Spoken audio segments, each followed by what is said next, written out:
안녕하세요. 좋은 하루 보내세요. 저희 채널이 마음에 드셨다면 좋아요와 구독 부탁드려요. 여러분의 응원이 힘이 된답니다. 많은 분들이 3대가 함께 사는 것을 큰 복이라고 생각합니다. 하지만 오늘 저희가 전해드릴 이 실제 사례는 그 따뜻한 모습 뒤에 숨겨진 차가운 진실을 보여줄 것입니다. 올해 69세의 한 어머니, 아들 며느리와 꼬박 10년을 함께 살았습니다. 그녀는 모든 집안일을 도맡았고 자신의 퇴직금을 전부 쏟아부으며 연중무휴, 가사도우미처럼 살았습니다. 그런데 얼마 전 그녀는 급성 심근경색으로 20일 동안 병원에 입원해 사경을 헤맸습니다. 상상하실 수 있겠습니까? 그 20일 동안 한 지붕 아래 살던 아들과 며느리는 진심 어린 전화 한 통조차 하지 않았습니다. 과연 그들이 정말 눈코 뜰 새 없이 바빴던 걸까요? 아니면 10년이라는 시간 동안 당연함에 익숙해져 가족의 정이 모두 소진되어 버린 걸까요? 병든 몸을 이끌고 홀로 집 문을 열었을 때 그녀가 마주한 광경은 어땠을까요? 그리고 그녀는 어떤 냉혹하리만치 단호한 방식으로 지난 10년의 세월에 대한 공의를 되찾았을까요? 지금부터 후추 육배판, 인내와 각성에 대한 이 이야기 속으로 함께 들어가 보겠습니다. 제 이름은 이정숙, 올해 69입니다. 이웃들은 모두 제가 복이 많다고 말합니다. 이른을 바라보는 나이에도 아들, 손주와 함께 살며 3대가 함께하는 즐거움을 누리고 있으니까요. 그럴 때마다 저는 그저 웃으며 고개를 끄덕이지만 마음속의 씁쓸함은 저 혼자만 아는 비밀입니다. 사실 저희 집의 3대 동거는 저 혼자만의 몫이었습니다. 새벽 5시 반, 아직 동이 트지 않은 어스름한 시간. 저는 언제나 알람시계처럼 정확하게 일어납니다. 부엌에서 저는 능숙하게 3개의 화구를 동시에 사용합니다. 왼쪽 화구에서는 아들 지훈이를 위한 베이컨과 계란 프라이를 그가 꼭 주문하는 설탕 없는 블랙커피와 함께 준비합니다. 가운데 화구에서는 며느리 혜진이를 위해 우유를 데우고 그녀가 가장 좋아하는 치즈 넣은 스크램블 에그를 만듭니다. 오른쪽 작은 냄비에서는 손자 민준이를 위한 소고기 야채죽을 끓입니다. 이렇게 세 가지 각기 다른 아침 식사를 정성껏 차려 식탁에 올리고 나서야 그들은 마치 아무 일 없다는 듯 각자의 방에서 나옵니다. 엄마, 오늘 커피가 좀 싱겁네요. 지훈이가 한 모금 마시고 미간을 찌푸립니다. 할머니, 죽이 너무 뜨거워요. 민준이가 숟가락으로 죽을 휘저으며 짜증을 냅니다. 혜진이는 아무 말도 하지 않습니다. 마스크팩을 붙인 채 식탁에 앉아 스마트폰만 들여다볼 뿐 눈앞의 모든 것이 자신과는 상관없다는 듯이 말입니다. 이런 생활을 저는 꼬박 10년 동안 해왔습니다. 10년 전 남편이 폐암 말기 진단을 받고 집에서 요양해야 했습니다. 바로 그때 아들 지훈이와 며느리 혜진이가 아버지를 돌보고 제 수고를 덜어드리겠다는 명목으로 저희 집에 들어왔습니다. 당시 저는 아들과 며느리가 참 효심이 깊다고 생각하며 감동의 눈물을 흘렸습니다. 하지만 남편은 제 손을 잡고 걱정스럽게 말했습니다. 정숙 씨, 정신 바짝 차려야 해. 저것들이 효도하러 온 건지 캥거루족이 되러 온 건지 잘 지켜봐야 한다고. 저는 그때 남편이 병 때문에 모든 것을 비관적으로 본다며 타박했습니다. 결과적으로 그들이 이사 온 첫날부터 모든 것은 제 몫이 되었습니다. 병든 남편을 간호하는 동시에 그들 세 식구를 시중들어야 했습니다. 저는 집안의 모든 일을 도맡았습니다.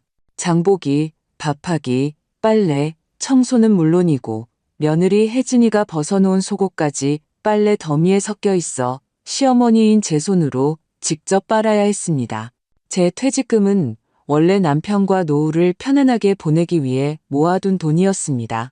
하지만 대부분이 이 집의 생활비로 물쓰듯 사라졌습니다. 제가 입고 있는 이 보라색 외투는 5년이나 입어 소매 끝이 해졌지만 민준이가 친구들은 다 가지고 있다는 최신 나이키 운동화를 사주기 위해 수십만 원을 쓰는 것은 아깝지 않았습니다. 남편은 병상에 누워 이 모든 것을 지켜보며 속을 태웠습니다. 그는 몇 번이고 저에게 그들을 내보내라고 설득했습니다. 첫 번째는 그들이 이사 온 지 반년쯤 되었을 때였습니다. 남편은 제가 매일 팽이처럼 바쁘게 사는 것을 보고 모아둔 돈으로 근처에 집을 얻어주자고 했습니다. 그러자 지훈이는 아버지의 병상 앞에서 눈물을 글썽이며 말했습니다. 아버지, 저희가 귀찮으세요? 아버지가 이렇게 편찮으신데 아들인 제가 분가에서 살면 이웃들이 저를 어떻게 보겠어요? 제가 어떻게 사람 구실을 하겠어요? 혜진이도 옆에서 거들었습니다. 그 말에 저는 마음이 약해져 오히려 남편에게 아이들에게 부담 주지 말라고 설득했습니다. 두 번째는 손자 민준이가 초등학교에 들어갔을 때였습니다.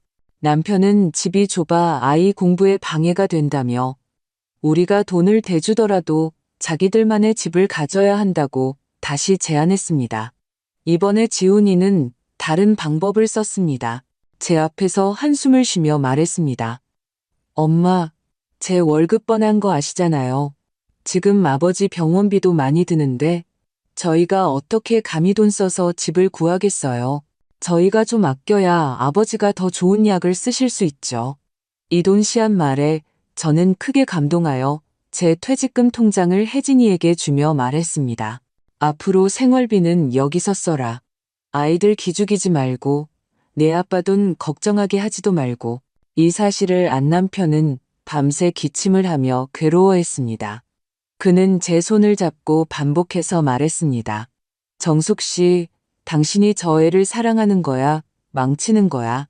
남편은 세상을 떠나기 전 제 손을 잡고 가장 걱정했던 것도 바로 이 문제였습니다.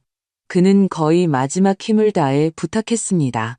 정숙 씨, 내가 가면 당신 혼자라도 꼭 마음 단단히 먹어야 해.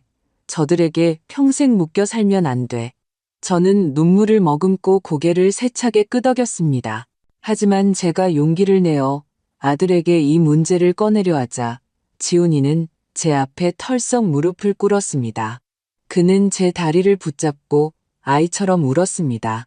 엄마, 이제 아버지가 돌아가시고 이 집엔 우리 둘뿐인데 서로 의지하며 살아야죠. 이럴 때 저를 내보내시면 저더러 이 아들마저 버리시겠다는 건가요? 저를 부모 없는 고아로 만드시려는 거예요? 이 말은 제 마지막 심리적 방어선을 완전히 무너뜨렸습니다. 남편을 잃은 슬픔과 아들이 홀로 남겨질 것이라는 두려움에 저는 남편의 유언을 까맣게 잊어버렸습니다. 저는 그를 껴안고 울며 말했습니다. 안 내보낸다. 안 내보내. 엄마가 어떻게 널 내보내니? 우리 영원히 함께 살자. 그 후로 저는 다시는 그들에게 이사가라는 말을 꺼내지 않았습니다. 이 집을 돌보는 것을 제 삶의 유일한 버팀목으로 삼았습니다. 저는 더 큰 헌신으로 남편을 잃은 공허함을 채우고 남편의 마지막 부탁을 지키지 못한 죄책감을 메웠습니다. 그리고 아들 내외는 매일 반복되는 저의 관용 속에서 저의 헌신을 당연하고 마르지 않는 자원으로 여기게 되었습니다. 세월은 맷돌처럼 저의 시간을 그리고 제 삶에 대한 감각을 닳게 했습니다. 저는 저 자신이 거의 이른에 가까워 돌봄이 필요한 노인이라는 사실조차 잊고 살았습니다.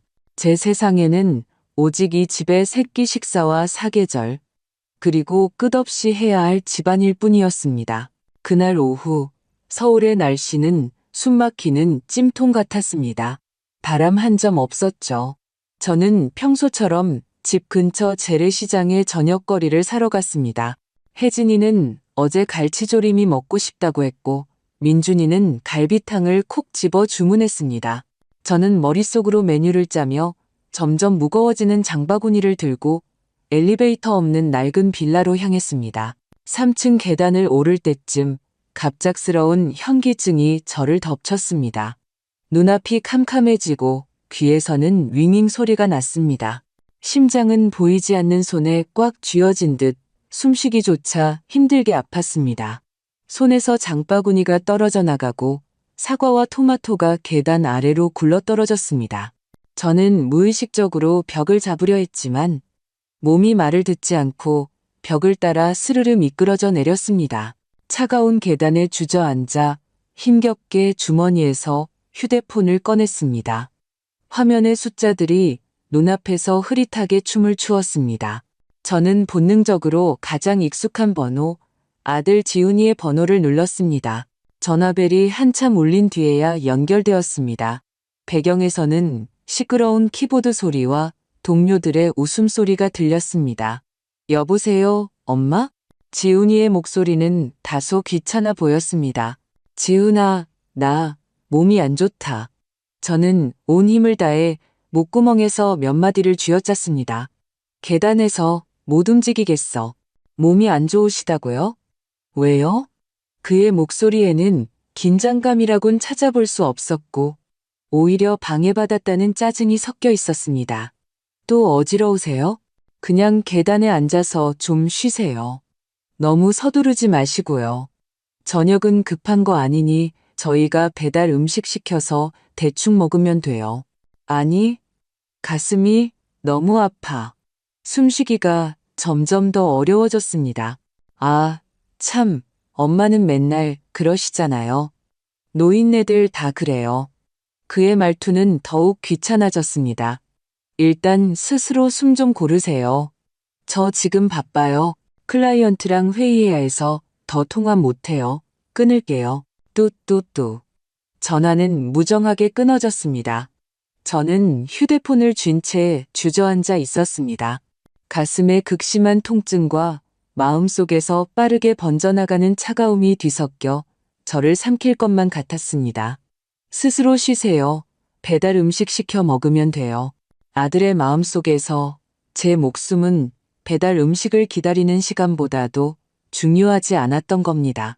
차가운 벽에 기댄 채 가쁘게 숨을 몰아쉬었습니다. 그 순간 전례 없는 외로움과 슬픔이 저를 감쌌습니다. 저는 깨달았습니다. 제가 10년을 헌신한 이 집에서 저는 기댈 사람이 아무도 없다는 것을.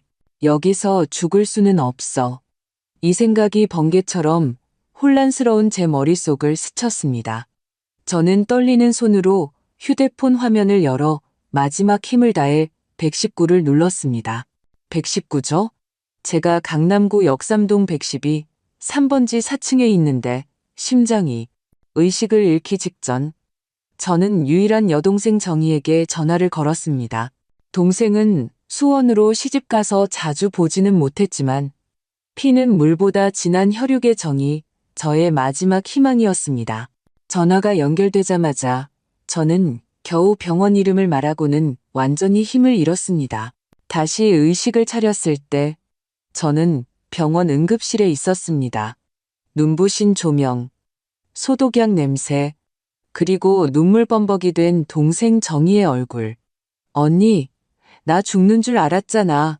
동생이 제 손을 꽉 잡았습니다. 그 손의 온기가 저를 차가운 심연에서 끌어올려 주었습니다. 의사의 진단은 급성 심근경색. 상태가 위독하여 즉시 심장 스텐트 시술을 해야 했습니다. 수술실로 들어가기 전 동생은 지훈이에게 연락했다고 말했습니다. 저는 이동 침대에 누워 머리 위로 빠르게 지나가는 조명들을 보며 아직 한 가닥 희망을 품고 있었습니다. 어쩌면 지훈이가 사태의 심각성을 알면 달려올지도 모른다. 두려워하고 후회할지도 모른다. 하지만 마취제가 제 몸에 주입되고 의식이 점점 희미해질 때까지 그 수술실 문 밖에는 제 동생 혼자뿐이었습니다. 수술은 성공적이었지만 저는 20일 동안 병원에서 경과를 지켜봐야 했습니다. 이 20일은 제 인생의 분수령이 되었습니다. 저를 돌봐준 사람은 시종일관 동생 정희뿐이었습니다. 그녀는 회사, 병원, 집을 오가며 매일 제 병세에 맞는 음식을 직접 만들어 가져왔고 몸을 닦아주고 말벗이 되어주었습니다. 제 아들과 며느리는요? 그들은 제가 수술한 첫날 저녁 겨우 시간을 내어 나타났습니다. 지훈이는 마트에서 사온 사과 한 봉지를 들고 왔고 혜진이는 병상에서 가장 먼 곳에 서서 마치 이곳 공기에 바이러스라도 있는 듯 미간을 찌푸렸습니다. 그들은 10분도 채 머물지 않았습니다. 지훈이는 몸은 좀 어떠세요? 라고 몇 마디 물었고, 혜진이는 계속 휴대폰만 쳐다봤습니다. 그리고는 내일 출근해야 하고, 민준이가 혼자 집에 있어 불안하다는 이유로 서둘러 떠났습니다. 저는 그것이 시작일 뿐이라고 생각했습니다. 하지만 놀랍게도 그것이 그들의 20일간의 유일한 방문이었습니다. 그 후로는 20일 동안 완전히 연락이 두절되었습니다. 제가 전화를 걸면 지훈이는 늘 회의 중이라며 서둘러 끊었고, 문자를 보내면 함흥차사였습니다. 동생을 시켜 혜진이에게 전화해 민준이와 통화하고 싶다고, 손자 목소리라도 듣고 싶다고 부탁했습니다. 하지만 혜진이는 전화기 너머로 차갑게 말했습니다. 이모님, 저희가 민준이를 안 데려가는 게 아니고요. 병원에 세균이 너무 많아서 아이 몸에 안 좋잖아요. 그리고 애가 요즘 학원 숙제 때문에 바빠서요. 도저히 시간을 낼 수가 없네요. 저는 새하얀 병상에 누워 창밖에 오가는 사람들을 보며 처음으로 온 세상에 버려진 외로운 섬이 된 것 같았습니다. 저의 10년 헌신은 진심 어린 전화 몇 통으로도 보상받을 수 없는 것이었군요. 하마터면 잃을 뻔했던 제 목숨은 그들 눈에는 한낱 잔물결조차 일으키지 못했습니다. 이번 생활은 평생처럼 길게 느껴졌습니다. 매일 간호사가 정해진 시간에 와서 혈압을 재고 주사를 놓는 것을 제외하면 대부분의 시간 동안 저는 멍하니 천장을 바라보거나 고개를 돌려 창밖의 조각난 하늘을 바라봐야 했습니다. 제 병실은 2인실 건강보험 병실이었습니다. 옆 침대에는 저와 나이가 비슷한 박 선생님이 계셨는데 교통사고로 다리가 골절되어 입원하셨습니다. 그의 가족은 제가 20일 동안 가장 부러워하고 가장 마음 아팠던 풍경이었습니다. 매일 아침에는 그의 아내가 보온병을 들고 와 한 숟가락씩 아침을 먹여주며 천천히 먹어 되지 않게 라고 잔소리를 했습니다. 점심에는 갓 결혼한 아들 내외가 점심시간을 이용해 달려와 굳은 다리를 주물러주며 회사에서 있었던 재미있는 이야기를 제잘거렸습니다. 저녁에는 아직 대학생인 딸이 책과 노트를 가져와 침대 곁에 앉아 숙제를 하며 조용히 그와 대화를 나눴습니다. 그들 가족은 이 차가운 병실을 정겨운 온기가 가득한 작은 집으로 만들어 놓았습니다. 그럴 때마다 저는 조용히 커튼을 치고 자는 척했습니다. 그들의 눈에 비친 제 부러움을 들킬까봐, 그리고 제멋대로 흐르는 눈물을 참을 수 없을까봐 두려웠습니다. 저 또한 제 집을 떠올렸습니다.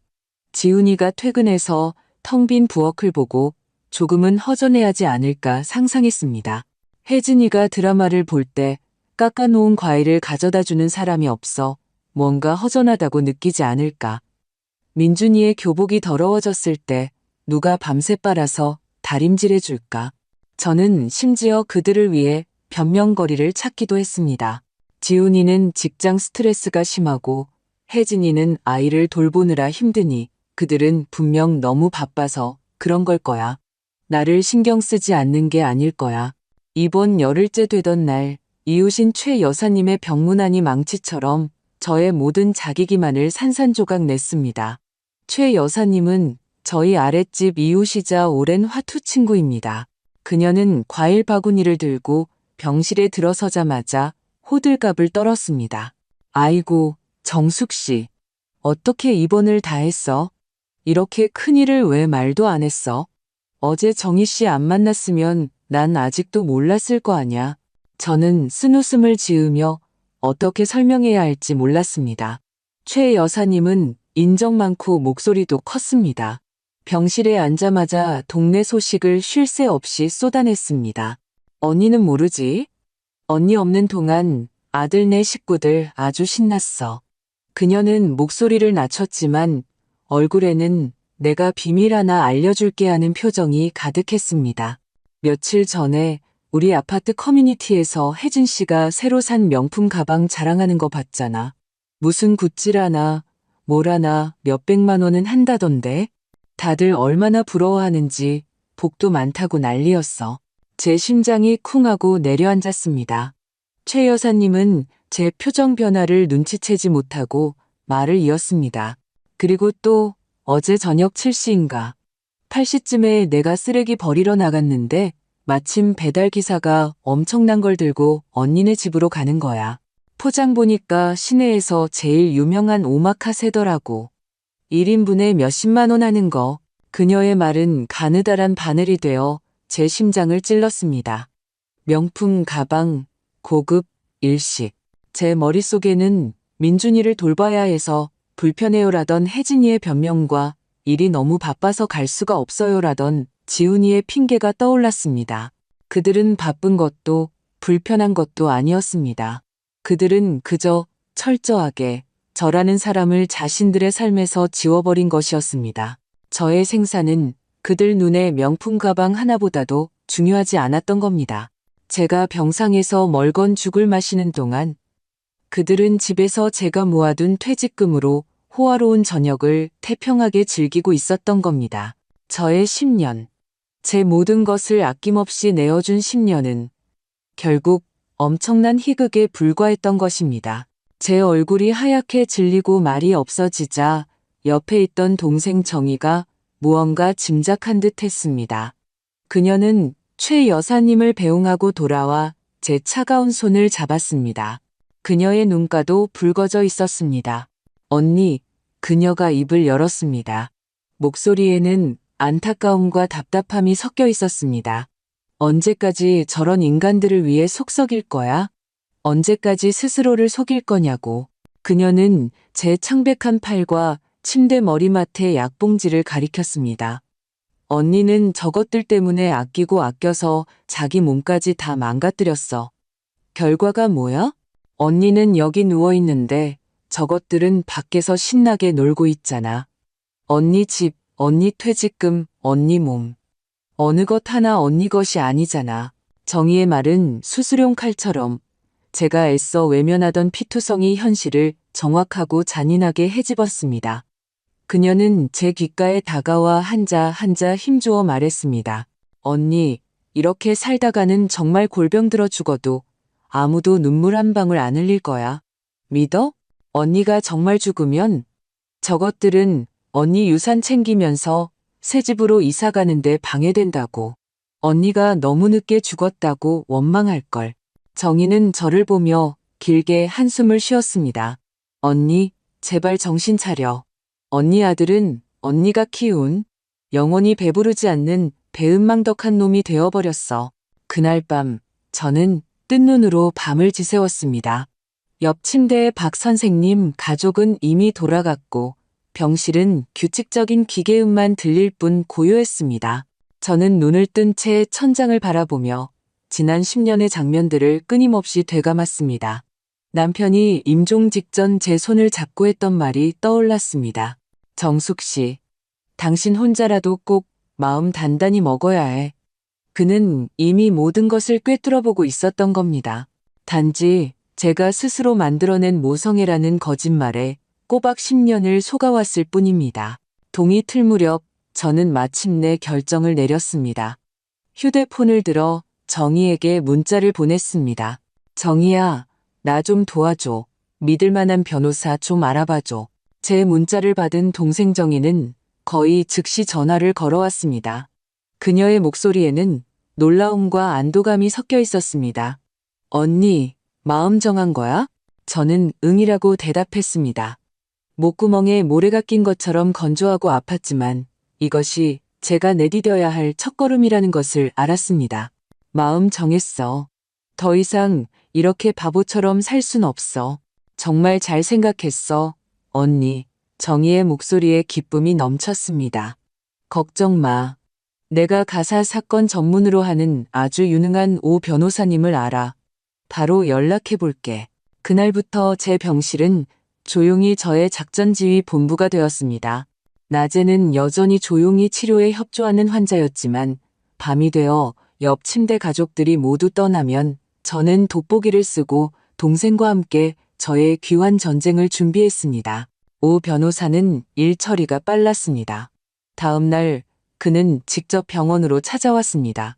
40대 중반으로 보이는 똑똑하고 유능해 보이는 중년 남성이었습니다. 그는 어떤 위로의 말도 하지 않고 녹음기와 노트를 꺼내 지난 10년간의 세세한 사항들을 전문적으로 물었습니다.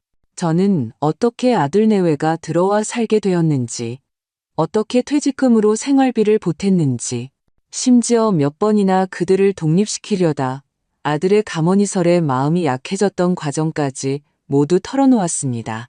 오 변호사는 이야기를 다 듣고 미간을 찌푸렸습니다. 그는 녹음기를 끄고 저를 보며 진지한 어조로 말했습니다. 이정숙 여사님, 법적으로 현재 상황은 매우 불리합니다. 하지만 승산이 전혀 없는 것은 아닙니다. 그는 몇 가지 핵심 사항을 분석해 주었습니다. 첫째, 집. 등기부등본상 제 이름으로 되어 있으니 제가 유일한 소유권자입니다. 하지만 그들이 10년간 동거하며 사실상의 공동생활 관계를 형성했기 때문에 바로 퇴거를 요구하면 더 큰 갈등을 유발할 수 있습니다. 법정에서도 판사가 가정의 화목을 고려해 조정을 권유할 가능성이 높습니다. 둘째, 돈. 지난 10년간 제가 보태준 돈은 대부분 현금이었고 계좌 이체 기록이나 차용증이 없어 법적으로 대여 관계로 인정받기 어렵습니다. 증여로 간주될 가능성이 매우 높아 돌려받기는 거의 불가능합니다. 셋째, 감정. 가장 까다로운 문제입니다. 그는 말했습니다. 여사님, 마음의 준비를 하셔야 합니다. 여사님께서 권리를 되찾기로 결심하는 순간 아드님과의 모자 관계는 다시는 예전으로 돌아갈 수 없을지도 모릅니다. 오 변호사의 냉정한 분석을 들으며 제 마음은 오히려 차분해졌습니다. 저는 그에게 말했습니다. 오 변호사님, 돈은 필요 없습니다. 하지만 이 집은 남편이 제게 남겨준 마지막 유산이고 제 몸 하나 누일 곳입니다. 반드시 되찾아야겠습니다. 모자 관계는. 저는 잠시 말을 멈추고 쓴웃음을 지었습니다. 제가 죽을 고비를 넘길 때 보러 오지도 않는 아들인데 그런 관계 없어도 그만입니다. 저의 단호함에 오 변호사의 눈에 잠시 감탄의 빛이 스쳤습니다. 그는 고개를 끄덕였습니다. 좋습니다. 목표가 명확하시니 이제 계획을 세워보겠습니다. 오 변호사의 지도 아래 치밀한 귀환 작전이 시작되었습니다. 퇴원하는 날은 맑은 겨울날이었습니다. 햇살이 창문으로 들어왔지만 따스함은 조금도 느껴지지 않았습니다. 저는 지훈이와 혜진이에게 알리지 않았습니다. 정희가 차를 몰고 저를 데리러 왔습니다. 저는 제가 가져온 깨끗한 옷으로 갈아입고 거울 속에 비친 창백하고 수척하지만 눈빛만은 유난히 단호한 제 자신을 보며 조금도 두렵지 않았습니다. 정희가 저를 보며 걱정스럽게 물었습니다. 언니, 정말 준비됐어? 저는 심호흡을 하고 고개를 끄덕였습니다. 가자, 이제 집에 가야지. 나라는 늙은 가사도우미가 없었던 20일 동안 그 집이 어떻게 변했는지 보러 가야겠어. 저는 이미 최악의 상황을 각오하고 있었습니다. 하지만 제 마음을 완전히 접게 할 가장 결정적인 증거가 필요했습니다. 저는 그 문 뒤에서 저를 기다리는 것이 모든 것을 완전히 까발리는 전쟁이라는 것을 알고 있었습니다. 하지만 이번에 저는 더 이상 조용히 눈물만 흘리는 피해자가 아니었습니다. 저는 빚을 받으러 가는 것이었습니다. 저의 잃어버린 10년과 제가 마땅히 누려야 할 존엄을 되찾기 위해서 집으로 가는 길은 익숙하면서도 낯설었습니다. 동생 정희의 차에 앉아 창밖으로 빠르게 스쳐 지나가는 거리 풍경을 보며 제 마음은 폭풍 후 전의 바다처럼 고요했습니다. 차가 낡은 빌라 아래 멈춰섰습니다. 정희가 걱정스러운 듯 저와 함께 올라가겠다고 했습니다. 저는 고개를 저었습니다.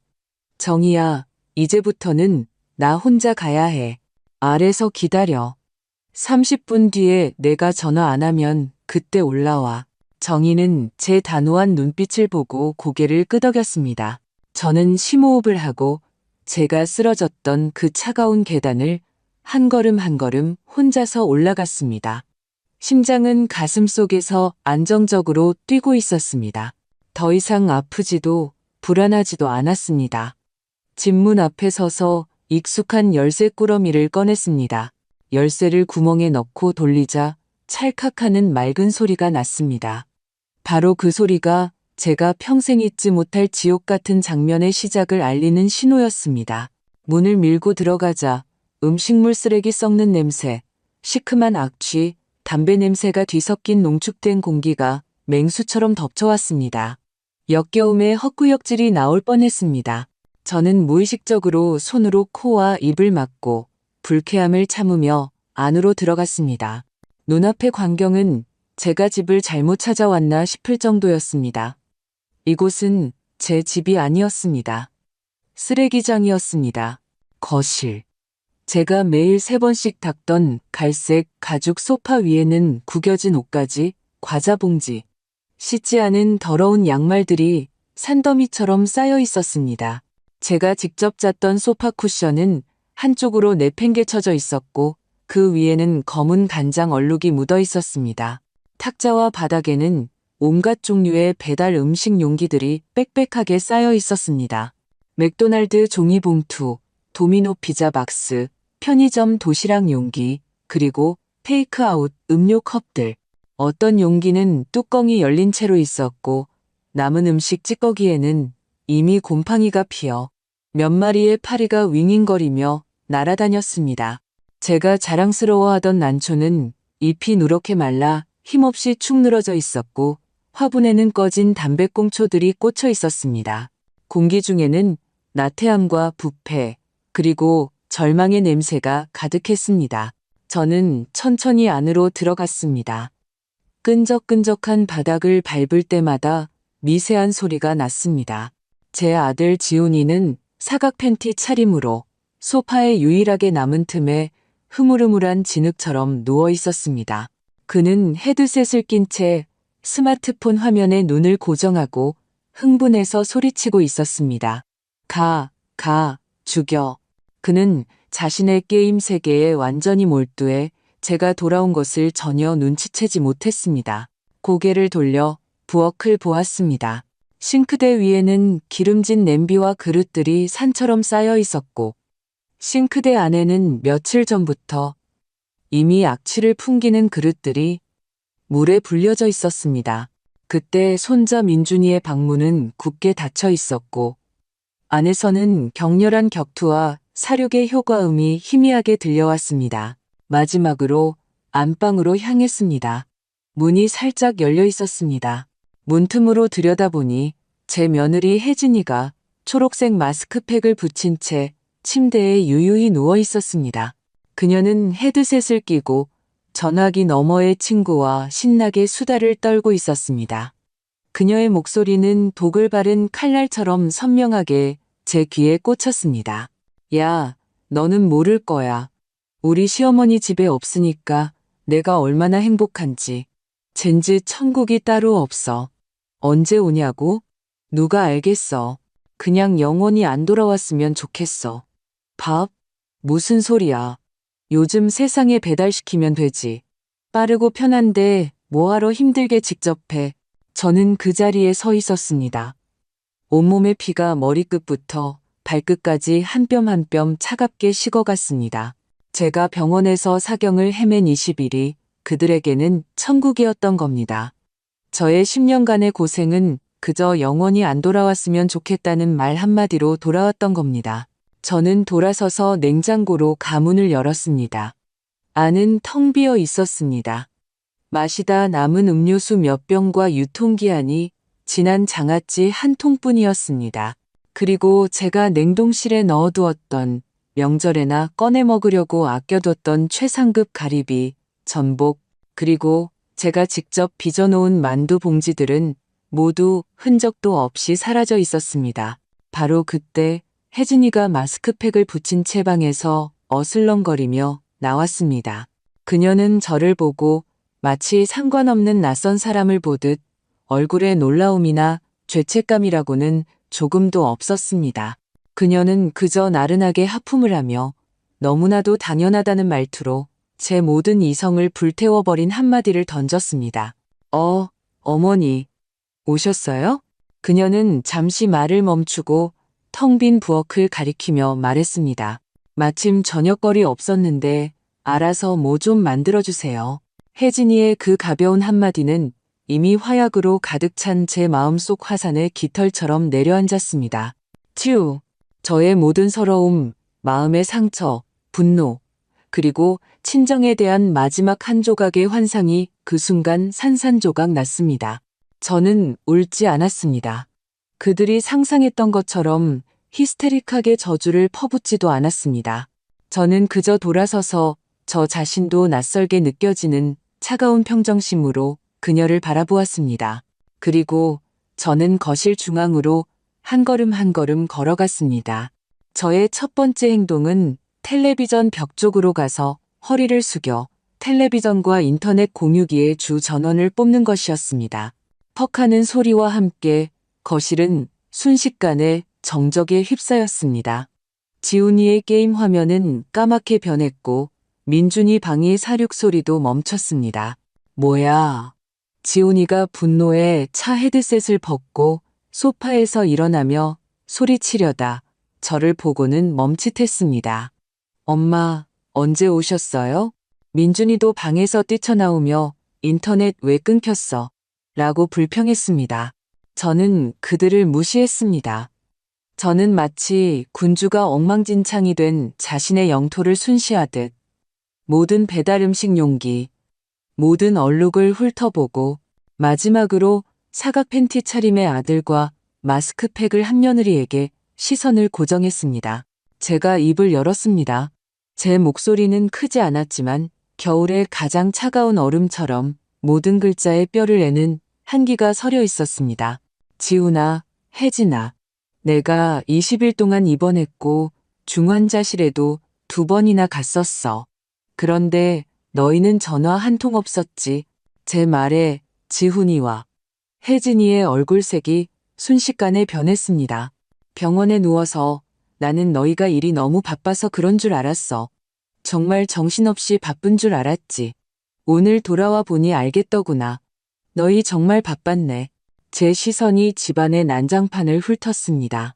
내 집을 쓰레기장으로 만드느라 바빴고, 오마카세 먹느라 바빴고, 명품 가방 사느라 바빴고, 나라는 늙은 패물 없는 삶을 즐기느라 바빴구나.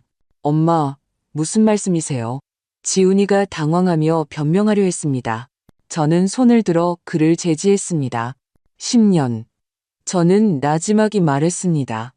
마치 그들에게 말하는 것 같기도 하고 제 자신에게 말하는 것 같기도 했습니다. 20년 동안 내가 너희에게 소처럼 말처럼 일해주고 빨래하고 밥해줬어. 고맙다는 말 한마디, 보답 한 푼 바라지 않았어.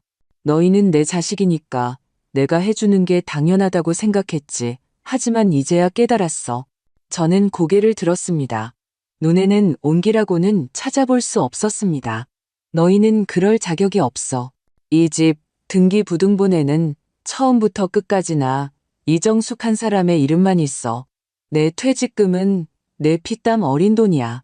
오늘부터 나는 너희 40살짜리 거대한 아기들과 너희가 망쳐놓은 아이 하나를 먹여 살릴 의무가 전혀 없어. 저는 현관으로 걸어가 문을 활짝 열고 밖을 가리키며 제 평생 가장 단호하고 냉혹한 힘을 다해 한자 한자 말했습니다. 지금 1시간 줄게. 너희 물건 챙겨서 내 집에서 당장 굴러나가. 마지막 3글자는 거의 고함에 가까웠습니다. 그것은 제가 10년 동안 억눌러온 모든 피와 눈물이었습니다.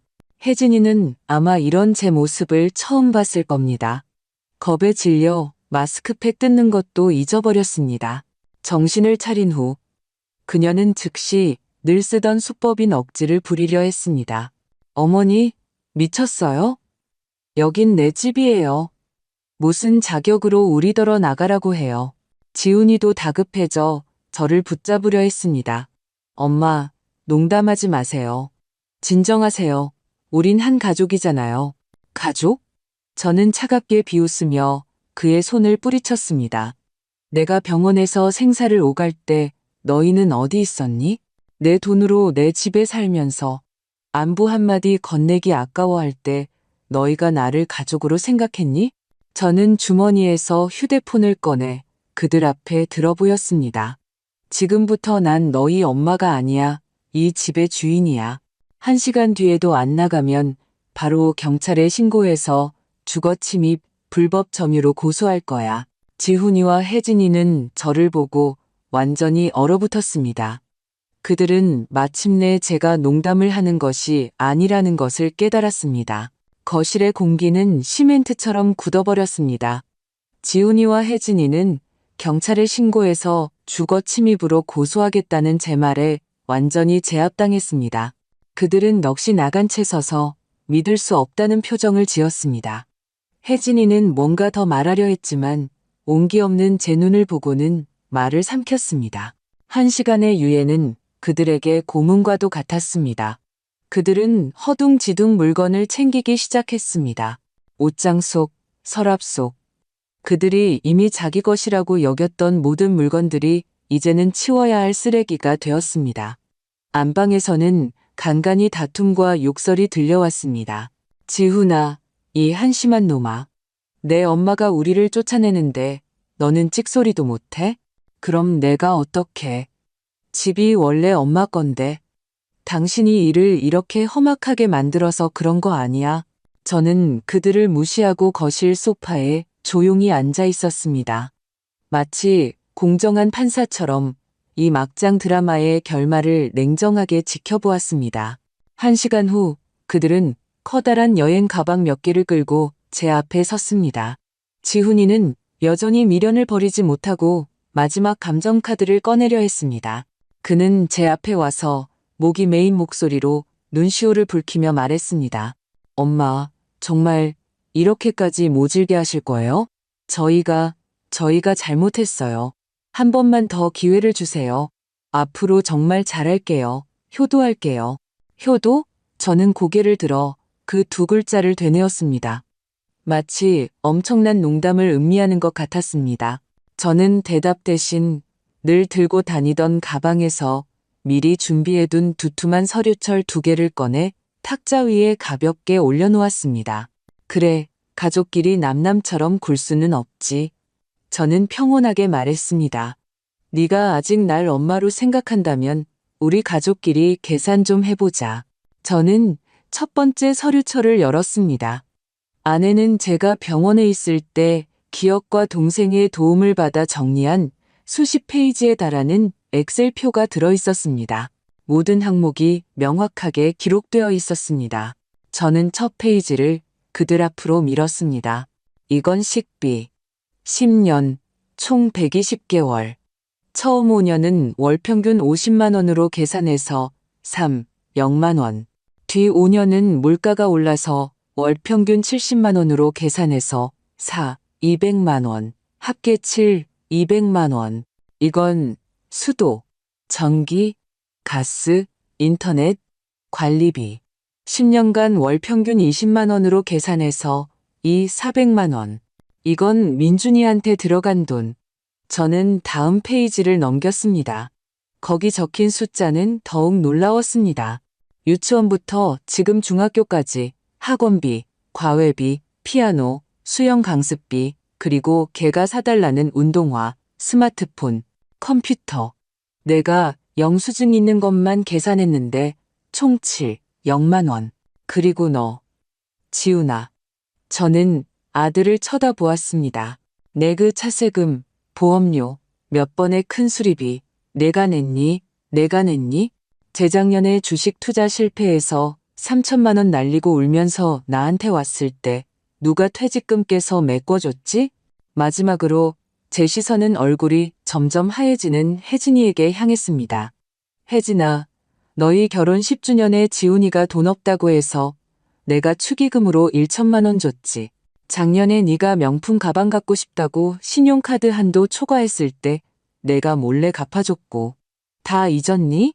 저는 마지막 페이지의 총액을 그들에게 보여주었습니다.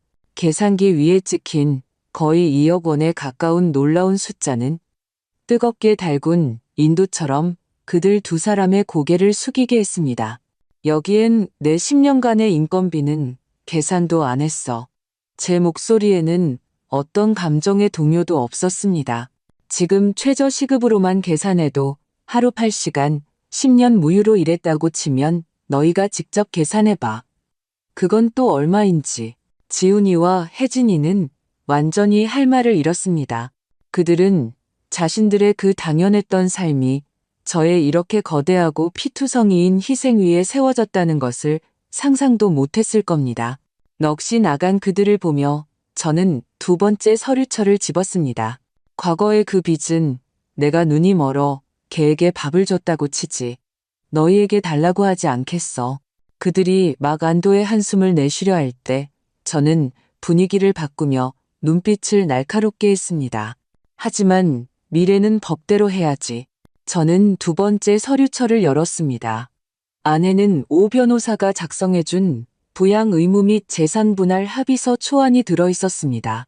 저는 지훈이에게 말했습니다. 내가 이번에 아파서 병원비 대부분은 건강보험으로 처리했지만 앞으로 영양제, 재활치료, 교통비 등 돈 들어갈 일이 많아. 더 중요한 건 의사 선생님이 나더러 예전처럼 힘들게 일하면 안 된다고 하셨어. 나도 늙었고 이제 부양받아야 할 나이야. 법적으로 자식은 부모를 부양할 의무가 있고 저는 합의서를 그에게 밀었습니다. 첫째, 부양료. 다음 달부터 너는 매달 나에게 생활부양비로 200만 원을 지급해야 한다. 내가 죽을 때까지. 이건 법이 내게 준 권리이고 네가 아들로서 해야 할 가장 기본적인 책임이야. 둘째, 재산. 저는 혜진이를 보며 한자 말했습니다. 이 집, 그리고 내 명의의 모든 예금과 연금은 나의 개인 재산이다. 이미 오 변호사님을 통해 유언장을 작성해 두었어. 앞으로 너희가 부양 의무를 제때 이행하는지에 따라 너희가 상속권을 가질지 그리고 얼마를 상속받을지를 수시로 결정할 거야. 저는 펜을 지훈이에게 건넸습니다. 이 합의서에 서명해도 되고 안 해도 돼. 안 하면 바로 법정에서 보자. 그때는 판사님이 내 실제 필요와 내 소득 수준을 고려해서 네가 얼마를 내야 할지 판결해 주실 거야. 한 푼도 깎아주지 않을 걸. 마지막으로 저는 아직 넋이 나간 혜진이를 보며 미소를 지으며 가장 치명적인 한 방을 날렸습니다. 혜진아, 너는 모를 수도 있겠는데 만약 지훈이가 나에 대한 부양 의무를 이행하지 않으면 배우자인 너에게도 연대 청산 책임이 있어. 즉, 지훈이가 돈을 안 내면 법원이 너희 부부 공동재산에서 강제 집행할 수 있다는 거야. 이 결정적인 한 방은 남편 돈으로 자기는 빠져나가려던 혜진이의 환상을 완전히 깨부쉈습니다. 그녀는 마침내 과거의 마음대로 주무를 수 있는 ATM기이자 만만한 시어머니로 여겼던 이 사람이 이제는 법을 알고 계산에 능하며 쇠처럼 단단한 마음을 가진 절대 건드릴 수 없는 존재로 변했다는 것을 깨달았습니다. 그녀는 아무것도 얻지 못했을 뿐만 아니라 미래에는 이 거대한 부양의 짐에 단단히 묶이게 된 것입니다. 며칠 뒤 지훈이와 혜진이는 주민센터에 조정을 신청하며 인정에 호소해 저를 압박하려 했습니다. 하지만 제가 내민 10년간의 희생이 기록된 두꺼운 장부와 오 변호사가 작성한 합법적인 부양합의서 초안 앞에서 조정위원도 고개를 저으며 그들을 설득할 뿐이었습니다. 법적으로 자녀가 부모를 부양하는 것은 당연한 의무입니다. 어머님의 요구는 합리적이니 잘 이야기해 보세요. 결국 그들은 저의 단호한 태도 앞에서 완전히 기가 꺾였습니다. 지훈이는 법정까지 가면 더 보기 흉하게질 것이고 회사에서의 평판에도 영향을 미칠 것을 알았습니다. 마침내 거대한 경제적 압박과 체면 손상 속에서 지훈이는 마지못해 그 합의서에 서명했습니다. 그들이 이사하던 날은 흐렸습니다. 온 동네 이웃들이 약속이라도 한 듯 무심코 건물 아래를 지나가며 그들이 잿빛 얼굴로 짐 상자를 트럭에 싣는 것을 지켜보았습니다. 혜진이의 자랑을 늘 듣던 이웃들은 이제 경멸과 고소함이 섞인 눈빛으로 그들을 쳐다보았습니다. 혜진이는 그 시선을 견디지 못하고 스카프로 얼굴을 꽁꽁 싸맨 채 마치 도망자처럼 택시에 가장 먼저 올라탔습니다. 지훈이는 싸움에서 진 수탉처럼 고개를 숙인 채 누구와도 눈을 마주치지 못하고 마지막 짐을 낑낑거리며 싣고 떠났습니다. 저는 그들이 떠나는 것을 보며 복수의 쾌감보다는 모든 것이 끝났다는 안도감과 함께 깊은 피로감을 느꼈습니다. 10년 길고 길었던 악몽 같은 꿈이 마침내 끝났습니다. 그들이 떠난 후 저는 전문 청소업체를 불러 이틀에 걸쳐 이 집을 원래 모습으로 되돌려 놓았습니다.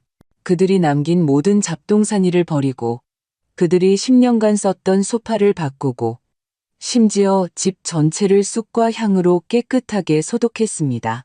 혼자서 창문이 밝고 깨끗하며 텅 비었지만 평온한 거실에 다시 앉아 제가 가장 좋아하는 우롱차를 우려냈을 때 마침 햇살이 구름 사이로 나와 집안을 가득 채웠습니다. 저는 깊은 숨을 들이쉬었습니다. 공기 중에는 햇살의 냄새, 차의 향기, 그리고 자유의 냄새가 났습니다.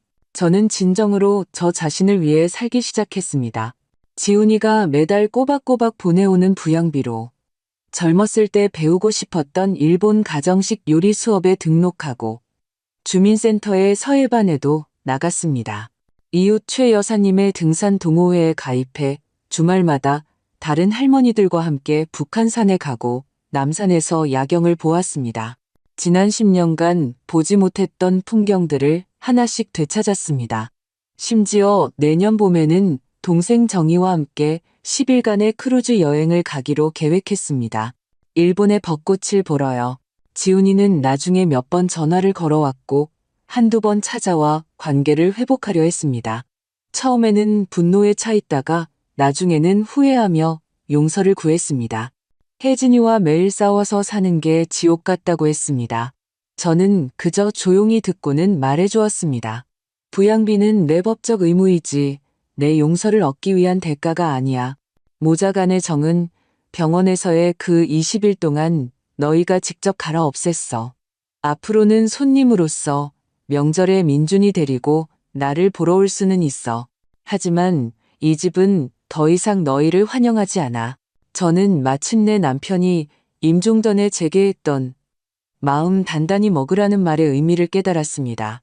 흡혈에 익숙해진 가족을 다루는 가장 효과적인 방법은 감정에 호소하는 것이 아니라 그들과 계산을 하는 것입니다. 그들이 뼈저린 고통을 느껴야만 이 세상에 당연한 희생은 없다는 것을 깨닫게 됩니다. 어느 날 최 여사님이 저희 집에 놀러 왔습니다. 자신을 위해 정갈한 점심을 준비하며 활기 넘치는 저를 보고 놀라며 말했습니다. 정숙 씨, 지금 보니까 10년 전보다 더 젊어 보여. 저는 웃었습니다. 창가로 걸어가 자유롭게 오가는 구름을 보았습니다. 저는 명목상의 집 하나를 잃었지만 남은 인생 전체를 되찾았다는 것을 알았습니다. 저는 지혜와 법으로 제 집을 되찾았을 뿐만 아니라 독립적인 한 인간으로서 가장 소중한 평온과 자유를 되찾았습니다. 오늘의 이 실제 사례는 여기서 마무리하겠습니다. 이정숙 어머님은 그녀의 단호함과 지혜로 자신을 위한 공의를 되찾고 인생의 주도권을 다시 쟁취했습니다. 그녀의 마지막 변화를 보며 많은 분들이 안도감을 느끼셨을 겁니다. 하지만 10년에 걸친 이 가정 불화를 돌이켜보면 여전히 우리가 깊이 생각해봐야 할 점들이 많습니다. 먼저 여러분께 묻고 싶습니다. 오늘날 이 상황을 초래한 것이 단지 아들과 며느리의 탐욕과 이기심 때문일까요? 이정숙 어머님의 그 무조건적이고 끝없는 헌신이 아들 내외를 당연함이라는 깊은 수렁으로 밀어넣은 것은 아닐까요? 둘째, 이정숙 어머님의 마지막 총결산 방식의 반격에 대해 어떻게 생각하십니까? 이것이 마음의 상처 끝에 나온 필연적인 행동일까요? 아니면 가족의 정을 그렇게 차가운 계산서로 재서는 안 되는 걸까요? 만약 당신이라면 더 온화한 방법을 선택하시겠습니까? 아니면 그녀처럼 가장 강력한 방식으로 선을 그으시겠습니까? 마지막으로 가장 현실적인 문제입니다. 우리 주변에도 이정숙 어머님처럼 가족에게 정서적으로 얽매여 있는 부모님들이 많이 계시지 않을까요? 그들은 모든 것을 바쳤지만 마땅한 존중과 관심을 받지 못하고 있습니다. 이러한 공경에 대해 우리는 방관자로서 혹은 자녀로서 무엇을 할 수 있을까요?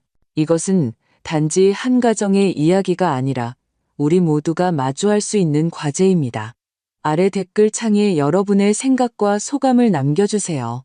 여러분의 모든 의견이 비슷한 어려움에 처한 분들에게 소중한 참고 자료와 힘이 될 수 있습니다. 저희 콘텐츠에 공감하신다면 구독 버튼을 누르고 이 의미 깊은 이야기를 공유하는 것을 잊지 마십시오.